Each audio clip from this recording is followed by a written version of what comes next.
In the green June of 1985, 34-year-old Ruth Calder stood at her father's fence line and watched the surveyor's flags go up on the Hendricks place, the Voss place, the two Miller farms.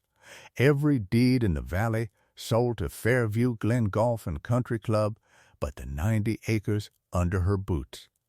The flags were pink, and they went in fast. A man with a clipboard paced off distances across the Miller ground, and behind him a second man drove little wooden stakes into corn that was still knee-high and would never be picked. By the end of that week, the valley had a new sound in it. Not tractors, graders, and a long, slow drag of earth being pushed into shapes that grew nothing. 3 days later, a car she did not know came up her lane, and a man got out of it in a pressed shirt with no dirt on it anywhere. He carried a leather folder under his arm. He said his name was Thorne, and he said it like a man used to being known by it. She brought him inside, because that was how she had been raised, and she set coffee in front of him on the oilcloth. He did not touch it. He opened the folder, turned it to face her, and slid a single sheet across the table. $310,000, Mr. Thorne said, for all 90. That is above the valley average, Miss Calder. Well above it. Ruth looked at the number a while. Then she slid the sheet back across the oilcloth until it sat in front of him again. "It isn't for sale," she said. He smiled, like a man at a joke he has heard before. "Everyone in this valley said that to me once. Then you've heard it enough to know it when it's true." He left the sheet on the table when he went, so the number could stay the night in her house and do his talking for him. In the morning, Ruth turned it over and wrote a feed order on the back, and that was the only thing she signed. The 90 acres had never made anyone rich, and her father had never once pretended they would. He had kept a ledger, a long green book with a cloth spine going soft at the corners, and in it, in pencil, 40 years of margins. Bushels of sweet corn against the price they brought it to stand. Dozens of eggs, week by week, in a column narrow as a man's thumb. What a steer weighed in the fall, and what the sale barn paid for him. He wrote small, and he never wrote in ink, because a man who farms learns young not to trust any number enough to make it permanent. The last thing he ever told her about the land, he told her from the porch the summer before he died, with the corn coming up green in front of them both. "Land feeds people, Ruthie," he said. "Grass just feeds pride." So she kept the place as he had built it, which was the old way. The diversified way the county extension men had quit recommending 20 years back, when they started telling everyone to pick one crop and plant it fence to fence. Ruth kept 4 things going instead: 200 laying hens in a long white house. And she gathered the eggs herself in the cold before breakfast. 14 Herefords down on the creek grass, red as barn paint with their white faces, fattening slow on nothing but pasture and her father's hay. A truck garden gone heavy by July, with tomatoes and beans and squash, which she and a hired girl put up in jars all summer long. And out at the road, on the county highway that carried the lake traffic past her gate, the sweet corn stand her father had knocked together from scrap lumber, with a board above it he had painted by hand. Calder Farm. He had built that stand himself the year Ruth was born, out of the boards left over from the hen house, and he had run it every summer of his life after. She had grown up making change from a cigar box on that counter, learning before she was tall enough to see over it that a bushel sold to a face was worth more than a wagon load sold to a warehouse. He had no use for the sale barn, where a man stood in a crowd and let an auctioneer decide what his whole year had been worth. What he loved was the road, where he could hand a family their supper and be thanked for it by name. The stand was the heart of it, and the ledger showed why, for anyone who knew how to read a column of pencil. Corn she sold in the field went for pennies to the co-op. The same corn, pulled at dawn and stacked in the husk on that roadside counter, brought 4 times as much from a man who wanted it for his own supper. Her father had understood a thing the extension men never wrote down. The shortest distance between the ground and $1 was a customer standing at the counter with the money already in his hand. That was the method, and it was not a secret, and it was not clever. It was only patient. She grew more kinds of things than any one bad year could take from her, and she sold them herself to the face of the person who ate them. And she wrote down every figure so she could read the truth of it in the winter. The resort ran on a different arithmetic. The resort believed 90 acres of corn and hens was worth exactly what it would fetch as fairway, and not $1 of what it grew. The valley did not understand her, and for a whole year it took turns telling her so. The neighbors said it first, the ones already spending the money. Carl Hendricks pulled up at her gate in a truck so new the dealer's paper was still in the window, put his boot on the low rail, and grinned at her like a man who had already decided to feel sorry for her. "Take the check, Ruth. They're building around you either way. You'll be an island out here, one little farm in the middle of their golf course. You'll be mowed under by Christmas. Then I'll have had my own corn right up to Christmas," she said, and went back to the hens.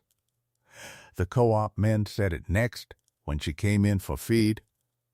They had heard she turned down better than 3,000 an acre, and they said it like men naming a thing they would never have the nerve to do themselves. That a woman alone could not hold ground the whole county had already let go. That pride was a poor crop. That her father would have taken the money and thanked them for it. She loaded her own sacks onto the truck and let them talk. Then the county assessor came, which was the visit meant to frighten her, and it did not sound like a threat at all. He was polite. He stood in her kitchen, turning his hat in his hands, and explained that property was assessed by its highest and best use, and that once the resort was finished, the highest and best use of every acre in the valley, hers along with the rest, would be golf. "I'm only telling you what's coming, Miss Calder," he said. "Your taxes are going to chase their land, not yours. A working farm can't always carry a country club's valuation.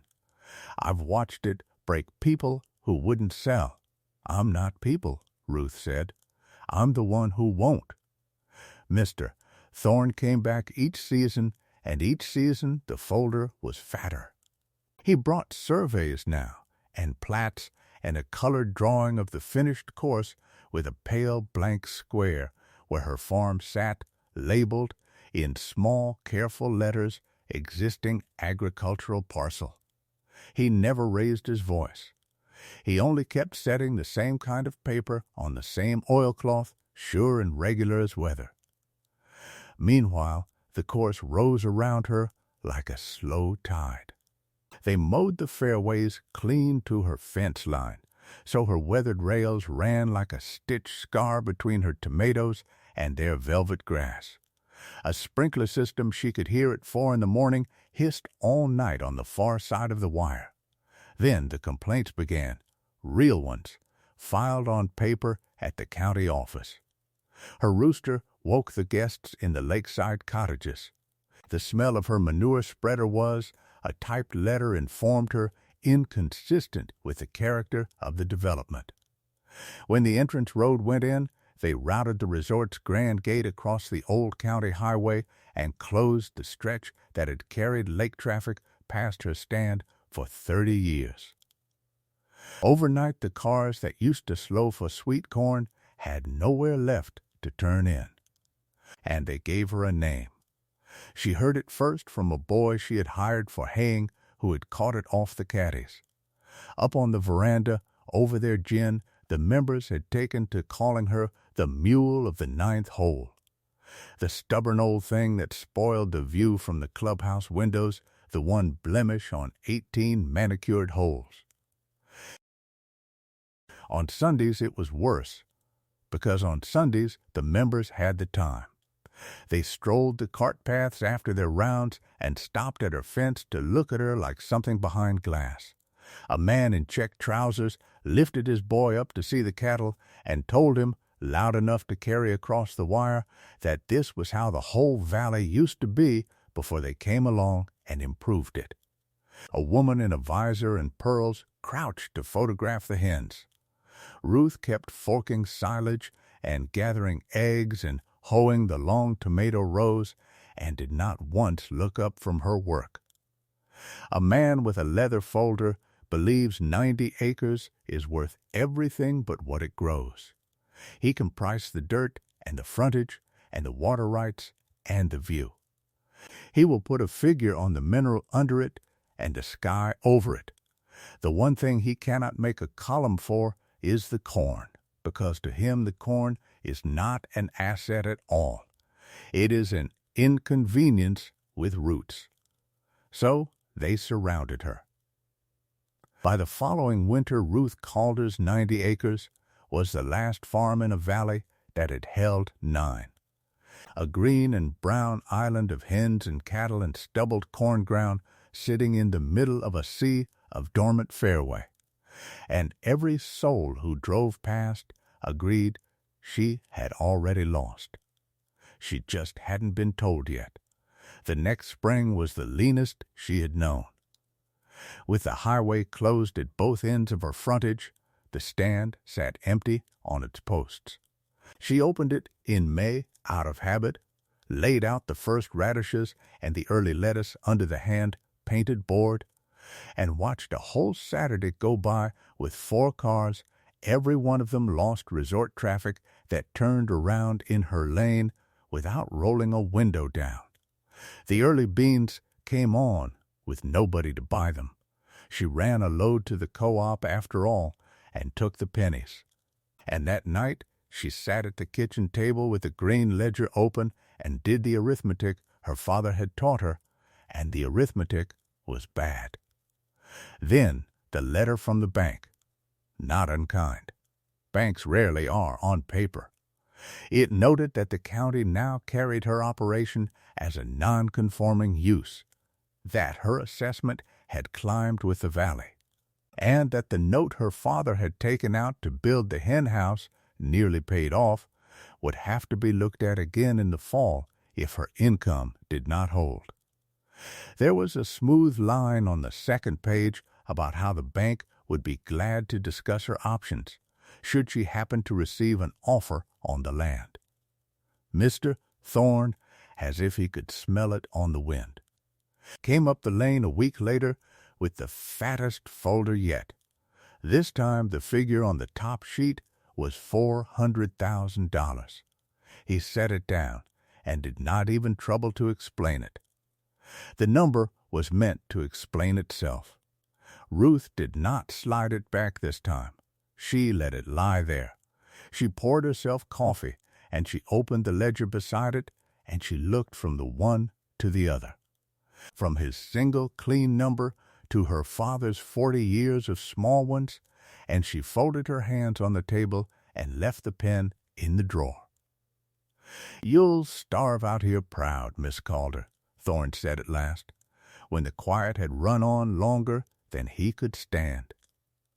"There's no shame in a good price." "There's no shame in it," she agreed. "There's just no corn in it either." He carried his folder and his $400,000 back down the lane.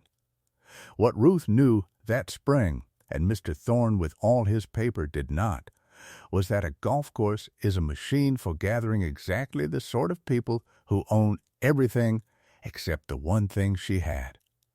Out on the new front 9, 300 men in soft pastel shirts were about to walk her fence line 4 days a week, in the July heat, an hour shy of lunch. And they were going to catch, on the wind off her ground, a smell not one of their memberships could buy them. Sweet corn pulled at first light, eggs frying in a far kitchen, cut hay drying in an open field. She did not know it would work. She only knew she had nothing left to sell but the truth of the place, and that she would rather go under with the corn than float on the fairway. It began with 2 men and a dozen eggs. They came through a gap in the split-rail fence on a Tuesday morning in July, 2 members in white golf gloves and pale green shirts, having quit their round somewhere around the 7th and followed their noses across the rough to her henhouse. One held up a $5 bill before he said good morning. "Do you sell those?" he asked, nodding at the basket on her arm. "The eggs. My wife says the ones up at the club taste like the carton they came in. Ruth sold him a dozen. He was back on Thursday with a friend, and a friend wanted corn. By the end of that month, the gap in the fence had become a gate, because a man in golf shoes had torn his cuff on a rail, and being that kind of man, had simply paid the hay boy to hang a proper one. By August, there was a path worn across the 7th rough to her counter that the groundskeeper had never drawn on any plan and could not, for the life of him, get to reseed. A brown line across the emerald, beaten in by soft 2-toned shoes carrying brown paper bags the other way. They came in the flush of the morning, and they came at noon when they were meant to be teeing off. Foursomes that had paid good money for a tea time let it lapse and stood in the sun at a scrap lumber counter instead, waiting while a woman in a plaid shirt with her hair in a bun bagged corn with the dirt still on her hands. They bought tomatoes warm off the vine and ate them like apples in the parking grass. A heavy-set member in yellow asked her, almost shy about it, whether the beef in the club's own dining room might happen to be hers. "It is not," Ruth told him. "But I can cut you a side off the creek pasture if you've got a freezer for it." He ordered 2. So did the man behind him. She took orders for beef against her 14 Herefords, cut and wrapped by the locker plant in town, and wrote each one in the green ledger in pencil. Golf carts lined up nose to tail along her fence, a whole white row of them, while up the hill the pro shop sat empty and air-conditioned, and the boy behind its register watched it not ring.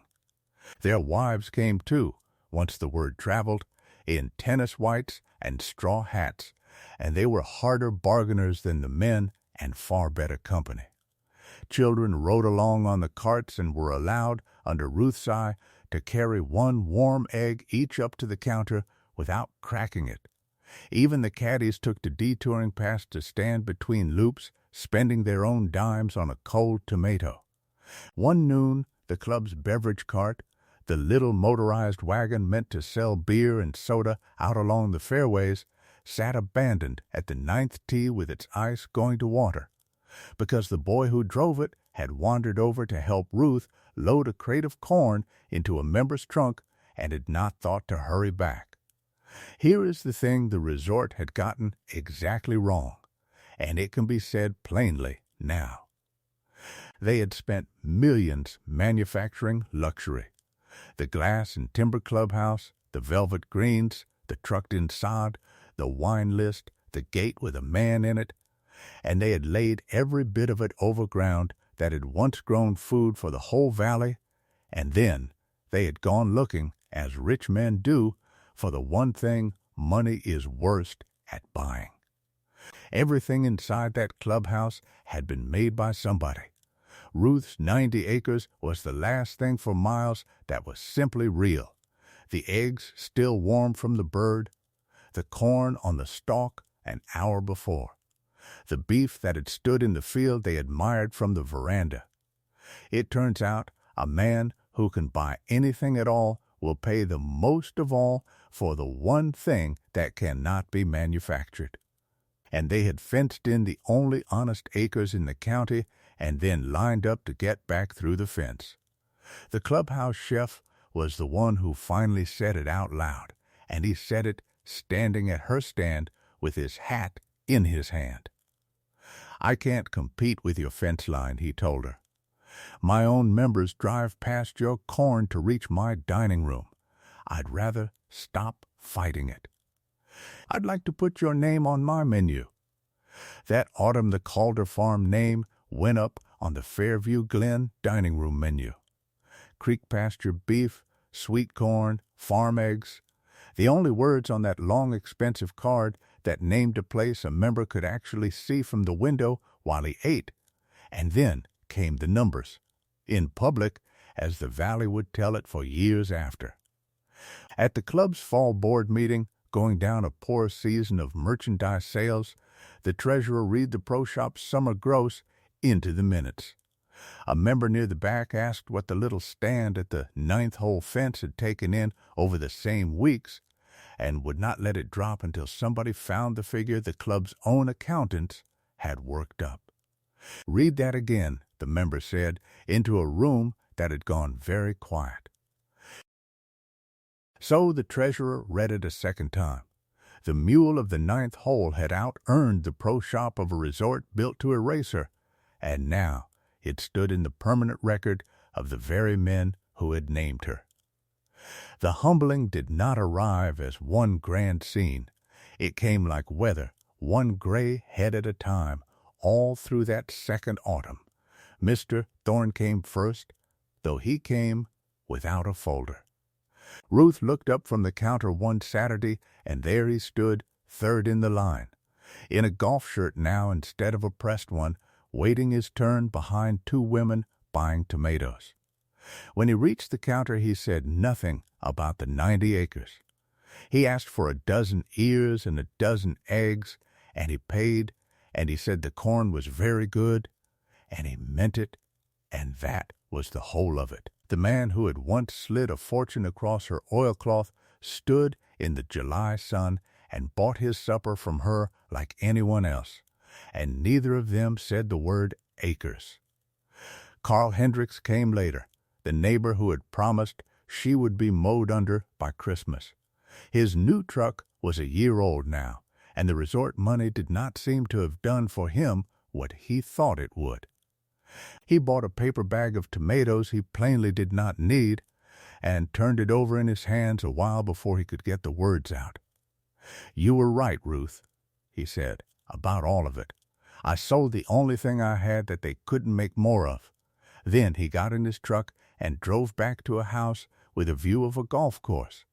The next spring the resort printed a fresh brochure to draw in members, glossy, thick with color. On the back, under the photographs of the clubhouse and the 9th green, the marketing men had set a smaller picture they had chosen on purpose. Her red hip roofed barn and her cattle standing in the creek grass beneath a line of type that offered as one of Fairview Glen's premier amenities. Working farm views. They had built a fence to keep the farm out of their golf course and ended up selling the golf course on the farm. Ruth cut that page from the brochure and did not frame it. She slid it into the back of the green ledger next to the last figures her father had set down in pencil, where she kept the things that were true. The note on the hen house she paid off that fall, in full, and the bank did not write to her again. And on an evening late that year, with the stand shut and the carts gone home, and the fairway lights coming on up the hill, she sat at the oilcloth with the ledger open and entered the season herself, in her own hand. The corn, the eggs, the beef, the figure that had been read twice into the minutes of the men who fenced her in. Small numbers in a narrow column, in pencil as he had taught her, so she could look at the truth of it in the winter. They paved a whole valley chasing something worth wanting, and found out in the end it was the 90 acres they could not buy. Keep the land that feeds people, and sooner or later, even the men who fence you in will leave their tea time standing and come stand in line at your gate.